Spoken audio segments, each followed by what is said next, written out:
Morning, Owen. Morning, Anthony. How are you, gents? Very well, thanks. We may as well start asking you by James Gallagher there. Where's the ceiling for this guy? Like, people who haven't followed his career, he's obviously come back from a defeat. He says he's humbled by the crowd and all that sort of thing. He's clearly trying to carve out a niche for himself. What do you think of James Gallagher? Well, I think it would be brilliant if he was sponsored by expletives.com because he'd probably make quite a lot of money, wouldn't he, to start with. But no, he's a great guy. And I have interviewed people where they're putting the bloody arena away and you can hear every crash, bang and wallop there as they're stacking the seats. And it's very irritating. You turn the TV on or turn the camera on and suddenly they're stacking seats. He's a very, very talented fighter and athlete, with a very interesting background, obviously from Strabane, and with a very tapestried history there that has been told before, and is a brilliant fighter. But I think the most impressive thing about him, Owen, in the last 6 months was coming back from knee surgery and getting banjoed really and beaten up by a guy called Ricky Bandejas in the United States on his comeback, moving down to bantamweight from featherweight.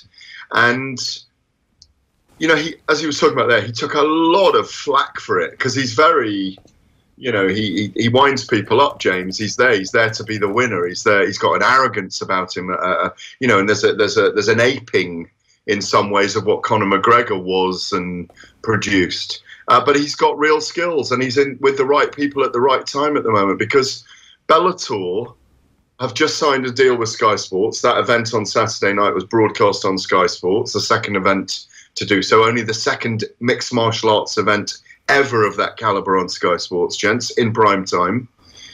Channel 5 have got a deal with Bellator now, and they're owned by Viacom in the United States. They've got a DAZN deal. So he's very young.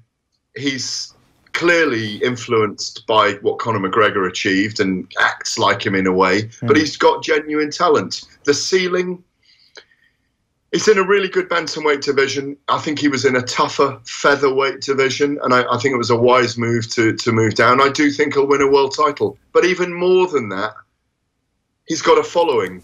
And as you know, Anthony, when you don't, if someone loves the style that you play a sport in, if you give everything when you go and do it, and you've got an X factor and a crowd follow you, don't necessarily need to be the world champion because there's a following there that want to be around you. Do you know what I mean? Yeah, it's sort of like it kind of creates a cult following if it's not kind of backed up with a level of success either. But like, I guess from the way you're talking there, Gareth, there kind of is a chance here of a huge level of success. And like, I know you were in studio with us about a year and a half ago when Bellator was in Dublin at the time as well, and kind of there was a sense that this thing was growing. Like, it's obviously grown quite a distance since then to the point where it's live in Sky Sports. Like, is there a chance now that we stop talking about Bellator fighters as potential UFC fighters and we start to appreciate this thing for what it is? Absolutely. We're talking about two rival promotions now, and it's very different to boxing, of course, where sometimes rival promoters and rival TV companies will come together for the very biggest fights. We won't see that with the UFC and Bellator because they are essentially fight leagues. Like the NFL is an NFL league.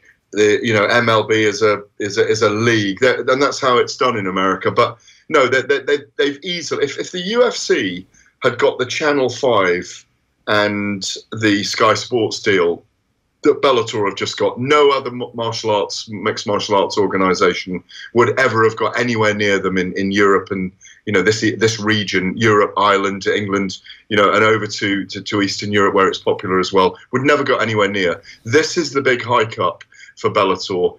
It's not predicated on a pay-per-view model as the UFC is, where William Morris Endeavour, the new owners, bought it for $4.5 billion. I'm sure Anthony's across this as well. Bought it for $4.5 billion 3 years ago, and they got a massive mortgage to pay. So everything they do, the UFC, is predicated on pay-per-view. They create a star, and they will be burning that star up as quickly as possible in the biggest possible fights.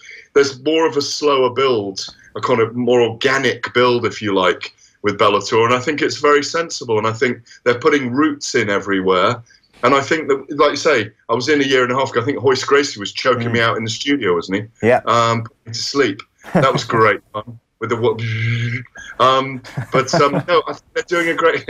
They're doing a great thing by building organically, and I think they will get there. They've got the things in place now. The sponsors are coming. The fighters are allowed their own sponsors, which they're not allowed in the UFC. So I think, no, we're talking about UFC fighters coming to Bellator now, believe it or not, more than Bellator fighters going to UFC. Is there enough of a pool, Gareth, do you think, to have both of them, you know, vying for the talent? Is that why they're jumping on the likes of this guy to try to, you know, kind of push the next big thing? Well, I mean, look, in Ireland, you know, the tsunami of support for mixed martial arts with the growth of Conor McGregor and Straight Blast Gym, and you know, was enormous. I mean, the Irish. Let's just celebrate Wales beating England for a moment. There we go. I celebrated it. What a test match. You know, when it comes to supporting rugby, Gaelic football, their own boxers, martial artists, mixed martial artists, you don't get better fans than the Irish. And they turned out at the 3 Arena last Saturday night and sold it out again. It wasn't the biggest card in the world, but there were some great fights.